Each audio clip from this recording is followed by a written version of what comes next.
इस वीडियो में हम एपिसोड 220 का एक्सप्लेन एडवांस में करेंगे और हर दिन करेंगे। चलो शुरू करते हैं थोड़ा पीछे से। लुओ फेंग अपनी फाइनल इवोल्यूशन पूरी कर लेता है।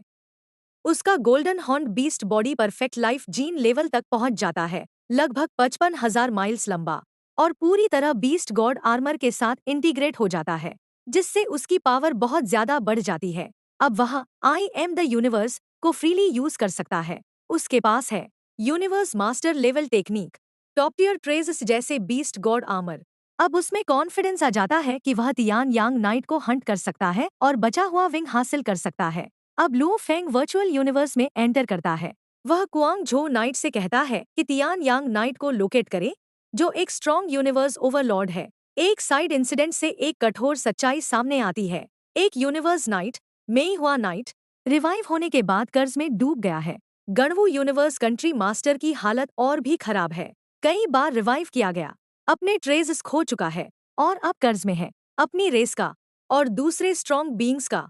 यह दिखाता है रिसरेक्शन बहुत ही कॉस्टली होता है, यहाँ तक कि पावरफुल बीइंग्स भी डेस्परेशन और कर्ज में गिर सकते हैं। लुओ फेंग गणवू यूनिवर्स कंट्री मास्टर से मिलने जाता है।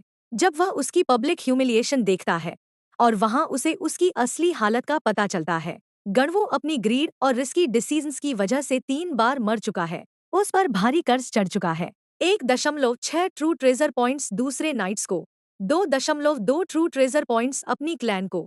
रिसरेक्शन कॉस्ट्स और खोए हुए ट्रेजेस ने उसे पूरी तरह डेस्परेशन में धकेल दिया है। लुओ फेंग को याद आता है कि गणवू ने पहले उसकी फैमिली की मदद की थी। वह बिना हिचकिचाहट के उसकी मदद करने का फैसला करता है। वह 1.6 ट्रू ट्रेजर पॉइंट्स देकर गणवू का सारा कर्ज क्लियर कर देता है।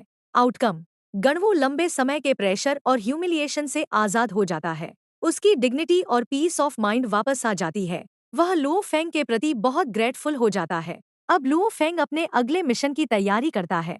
वह ओरिजिनल स्टार में ओपनली अपनी ह्यूमन फॉर्म में एंटर करता है। अब वह एक मोबाइल ट्रेजरी बन चुका है, यानी एक high value target. Luo Feng एक नए ओरिजिनल स्टार में ओपनली एंटर करता है और अब बिना किसी डर के शांति से एक्सप्लोर करना शुरू करता है, क्योंकि उसकी इमेनस स्ट्रेंथ के सामने ज्यादातर दुश्मन अब खतरा नहीं रहे। उसे जल्दी ही एक वैल्यूएबल ट्रेजर मिलता है, इमिटेशन ऑफ पर्पल स्काई। इससे उसे एहसास होता है यूनिवर्स अभी भी मिस्ट्रीज से भरा है, यहाँ तक कि टॉप बीइंग्स जैसे वह खुद भी सब कुछ नहीं जानते। नया खतरा, फ्लरिशिंग लाइट हॉर्ड लीडर, जो एक यूनिवर्स ओवरलॉर्ड है, लुओ फेंग को देख लेता है। वह लुओ फेंग को एक वीक अनडाइंग लेवल फाइटर और एक मूविंग ट्रेजर वॉल्ट समझता है, जिसके पास कई ट्रू ट्रेजेस हैं। इसलिए वह एम्बुश करने और लुओ फेंग को मारने का फैसला करता है, ताकि रिवॉर्ड्स पा सके। फ्लरिशिंग लाइट हॉर्ड लीडर इस्तेमाल करता है time law domain powerful technique, flourishing light world. Luo Feng पूरी तरह शांत रहते हुए engraving best technique plus cutting pulse sword का इस्तेमाल करता है। एक डेवास्टेटिंग गोल्डन अटैक रिलीज करता है।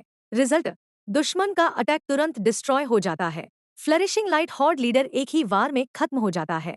Luo Feng flourishing light horde leader को मारने के बाद आराम से उसके ट्रेजेस लूट लेता है। एक true treasure armour, 6 weapon type true treasures, एक set, overall value senior true treasure level. Purple smelting race में फ्लरिशिंग लाइट की डेथ कंफर्म हो जाती है। उसका रिमेनिंग बॉडी गायब हो जाता है। उसके आइटम्स की ओनरशिप खत्म हो जाती है। यह साबित करता है कि वह सच में मर चुका है। रेस की रिएक्शन, शॉक और डर रिवेंज लेने से मना कर देते हैं। दुश्मन बहुत स्ट्रांग है। अलायंस लीडर से रिसरेक्शन की रिक्वेस्ट करने का प्लान बनाते हैं, जो बहुत डिफिकल्ट और स्लो प्रोसेस है। लुओ फेंग की पावर एनालिसिस, उसकी technique golden light universe master level की है। एक यूनिवर्स ओवरलॉर्ड को इंस्टेंटली किल कर सकती है, लेकिन बहुत ज्यादा एनर्जी कंज्यूम करती है। रिमोट ओशन सपोर्ट चाहिए।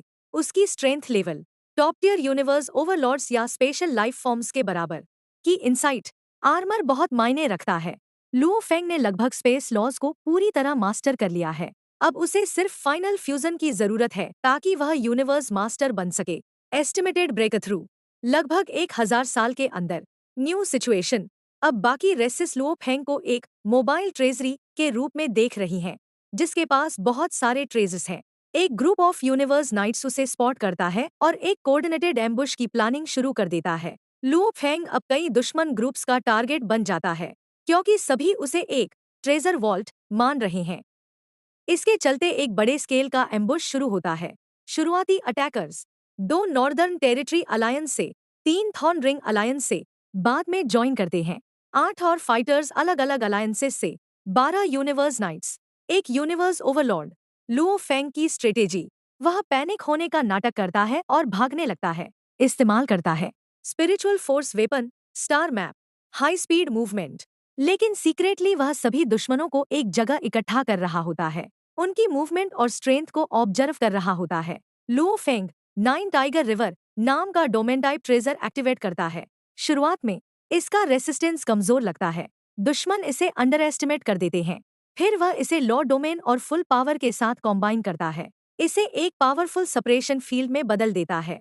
टर्निंग पॉइंट, डोमेन अब 3x स्ट्रॉन्गर हो जाता है। यह थिक ग्लू की तरह बन जाता है, जो दुश्मनों की मूवमेंट को रोक देता है। दुश्मन धीरे धीरे अपनी मोबिलिटी एडवांटेज खो देते हैं और लुओ फेंग के ट्रैप में फंसने लगते हैं।